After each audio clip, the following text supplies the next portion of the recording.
Bienvenidos, bienvenidas a todos nuestros psiconautas queridos que nos escuchan así como con asiduidad.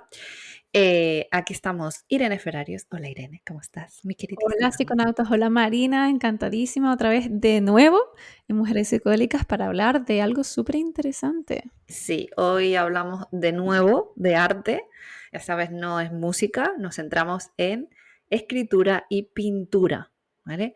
Porque aquí somos muy artistas las dos, la verdad que somos muy artistas. Entonces nos gusta mucho, somos muy culturetas y nos gusta mucho aquí meternos hasta la cocina de la psicodelia, a ver dónde empieza esto y dónde se manifiesta y en qué áreas de la vida se manifiesta. Aquí nunca acaba la investigación, nunca. Así que te hemos traído una selección, pero cuidado porque también hay eventos históricos que a lo mejor no conocía. De hecho, yo no lo conocía. Irene me lo ha traído hoy y he dicho yo, pero esto me ha explotado la cabeza. ¿Cómo que los griegos ya eran psicodélicos perdidos? Es que Marina, nosotros tenemos en la cabeza como que la psicodelia empezó en los 60, pero es que realmente, ¿vale? Lo que es la influencia de las sustancias psicodélicas que no eran conocidas como tal, como LSD, sino que provenían de otras sustancias no tan sintéticas, pues viene de los griegos, de las ciudades griegas de Eleusis, ¿vale? Por ejemplo, en la que se encontraba un santuario destinado a lo que era el culto de la diosa Demeter y su hija Perséfone. Entonces, ¿qué pasaba en este santuario? Pues que filósofos, personas relevantes de la cultura griega, se reunían y hacían ceremonias con una mezcla, ¿vale? Un brebaje que se llamaba el siseón, que contenía agua con harina y menta y también tenía partes de lo que es el componente del cornezuelo, que ya hablamos en su momento. Es el precursor del LSD, el LSA. Entonces, ¿qué pasaba en estas ceremonias? Pues había dos ceremonias distintas, ceremonias para principiantes, ¿vale? En las que iniciaban a hombres, porque no podían ser mujeres, eran solo hombres en ese momento, en este brebaje, y pues tenían unas experiencias intensas, a raíz de las cuales pues escribían, hacían reuniones de dialéctica y filosofeaban. Entonces, luego estaban las ceremonias más avanzadas, en las que conocemos que, gracias a Antonio Escotado, en su libro Historia General de las Drogas, que personalidades como Platón, Aristóteles, Esquilo, Sófocles o incluso Marco Aurelio eran individuos que pues acudían a este tipo de ceremonias ligados a esta sustancia psicoactiva, al hongo del cornezuelo, y causaban pues un éxtasis visionario. Pues de ahí sacaban pues muchísimos conceptos filosóficos, conclusiones. Como sabemos, a ver, es que esto hay mucha gente que no lo sabe, pero es que ya dedicaremos un episodio solo a hablar de historia de los psicodélicos para hablar de todo lo que hay previo a esa explosión que hubo en los 60 y 70 del siglo pasado. Pero hay mucho de lo que hablar a nivel antropológico. Tenemos un montón de tribus, de culturas a lo largo de la historia que han hecho uso de sustancias psicoactivas para entender mejor la naturaleza y entender lo que pasaba y conectarse con potencias, pues eso, dioses, conciencia universal, llámalo como quieras, y de hecho muchísimos chamanes en culturas, pues eso, de Latinoamérica, los chamanes eran conocidos por tomar esta sustancia, los indios de las tribus americanas también buscaban, digamos, esa conexión para sanar el alma y no es una cosa solo específica de esta contracultura que hubo en los 60 en Estados Unidos, ¿vale?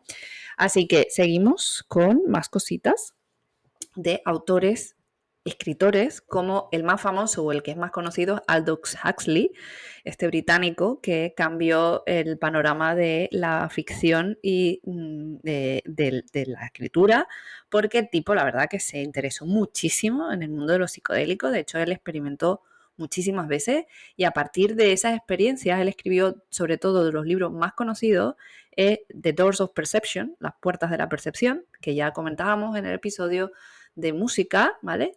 Que sale de ahí el nombre de The Doors, el grupo de música, sale de ese libro. Luego tenemos a Hermann Hesse, que este señor, la verdad, que escribió Siddhartha, que es un libro que todo el mundo debería leerse, la verdad, porque si te interesa la espiritualidad, me parece que es la base para entender todo lo demás. Y él, la verdad, que es alemán y creció en esta contracultura de los 60 y como que se afianzó ahí con ese libro de Siddhartha.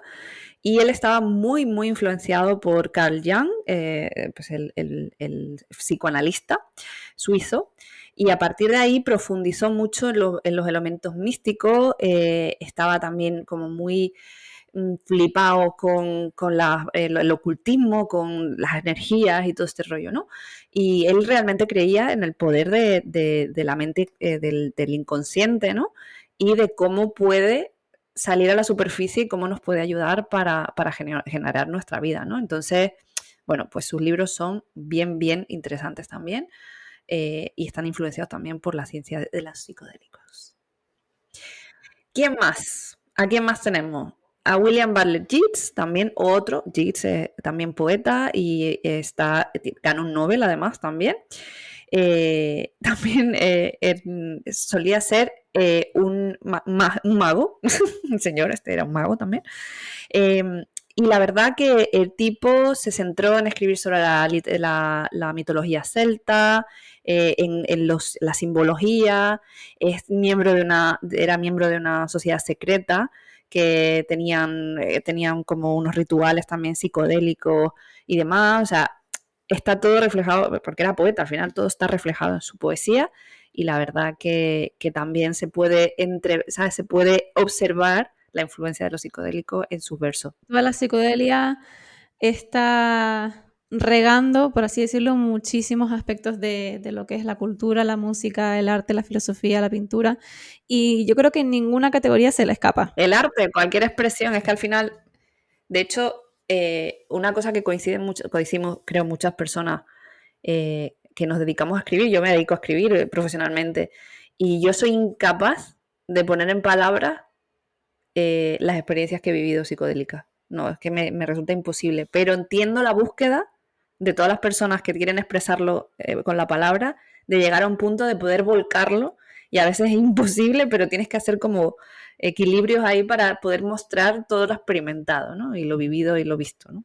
Es que es una experiencia tan subjetiva y tan personal para cada uno que cualquier canal de arte, no sé, el diseño, el dibujo, las palabras, es que tengo la sensación de que se le queda corto para explicar la experiencia psicodélica.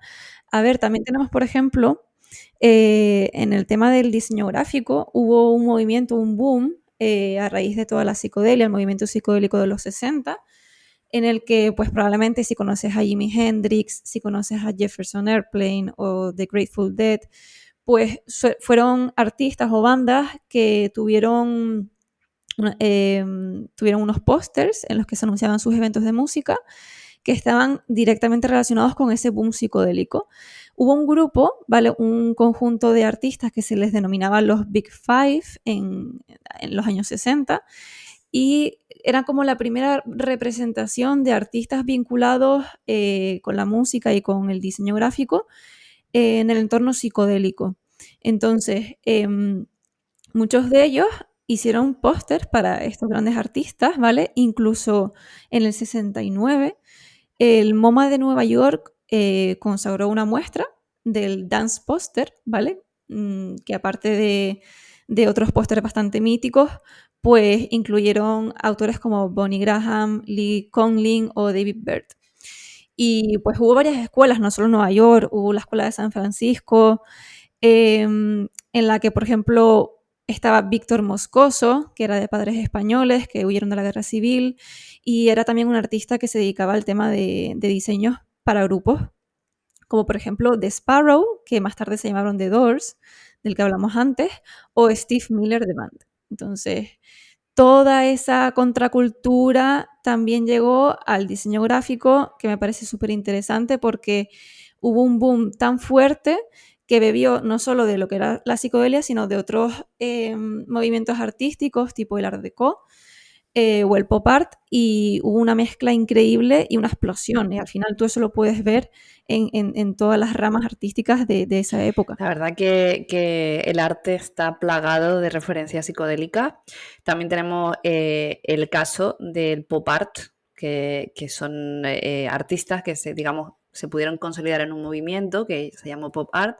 Y bueno, mucha gente conocerá a Andy Warhol. y a Roy Lichtenstein también, es quizá menos conocido, o Kate Haring, que todos también, o sea, Kate Haring en concreto, también tenía mucho que ver, era más diseñador gráfico a lo mejor que pintor per se, y sí que hizo muchísimas obras tipo en publicidad, para eventos mundiales, etcétera, y estaban muchas veces bajo la influencia de los psicodélicos.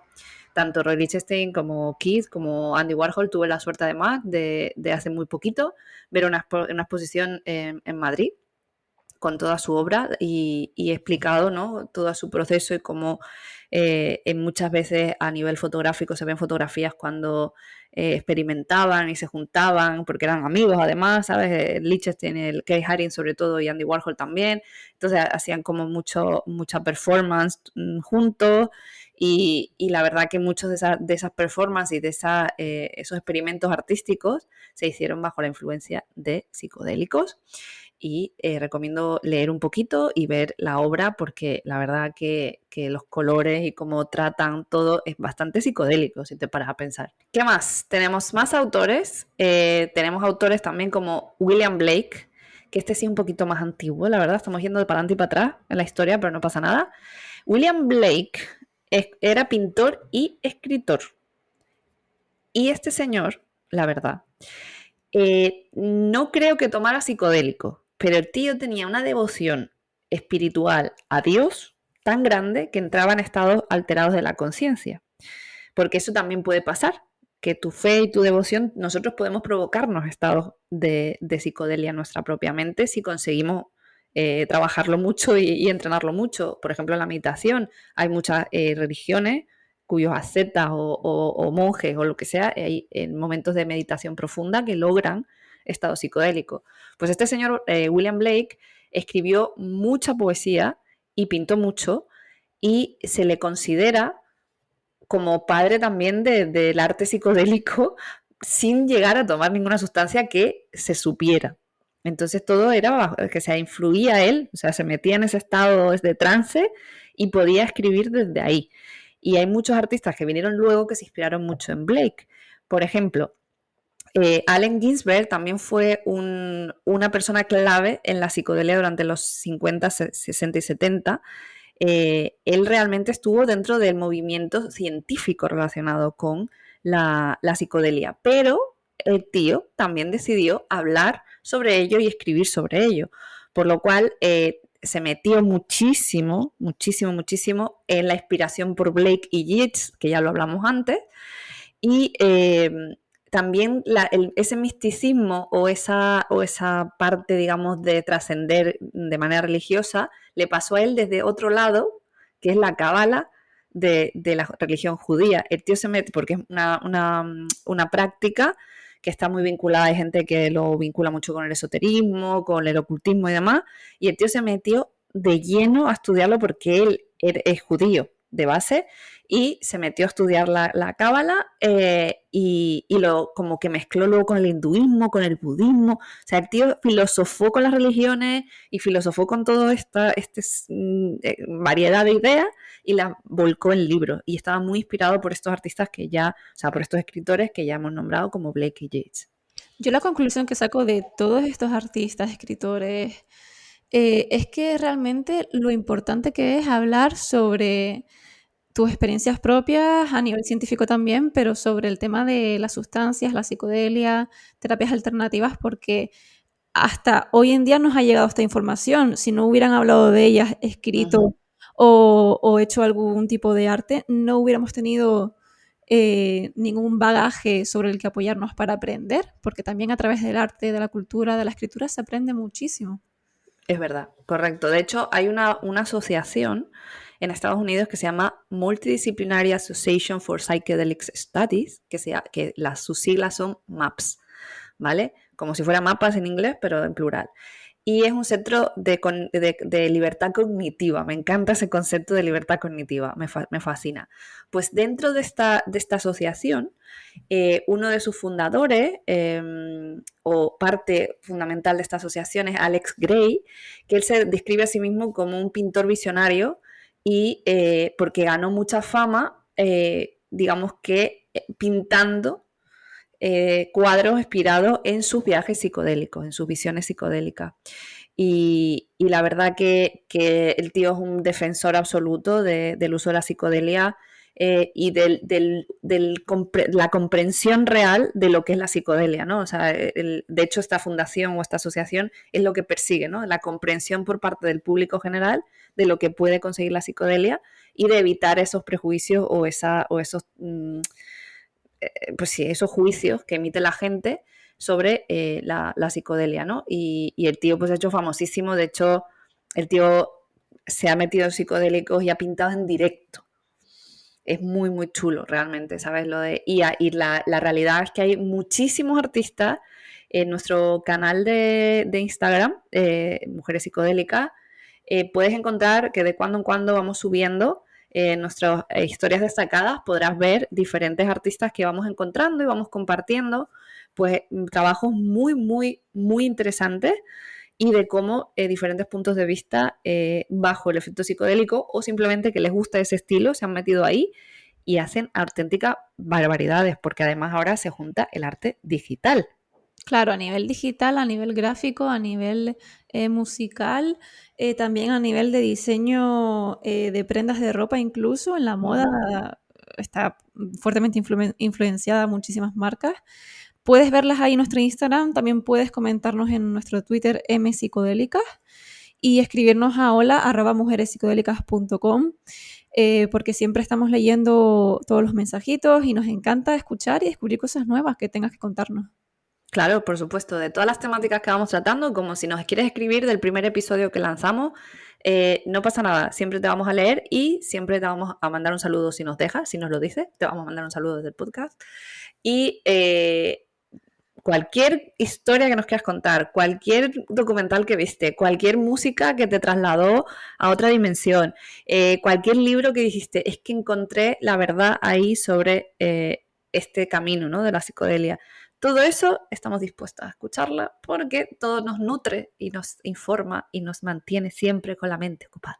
Te voy a confesar una cosa, Marina. Me hubiera encantado poder vivir en la década de los 60 y 70.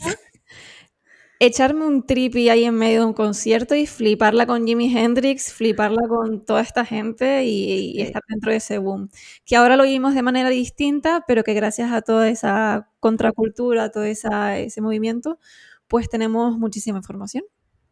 Correcto. También es cierto que hay que hablar, y aquí sabemos, bueno, ya sabéis que somos bastante peleonas y hablamos sin tabú, sin tapujos y sin tabú de nada, de que también seríamos unas privilegiadas porque somos mujeres blancas, heterosexuales o no, pero bueno, no hablamos de la sexualidad, pero mujeres blancas en los 60 hubiésemos sobrevivido. Si hubiésemos sido racializadas, no. Estaba la cosa jodida en esos tiempos.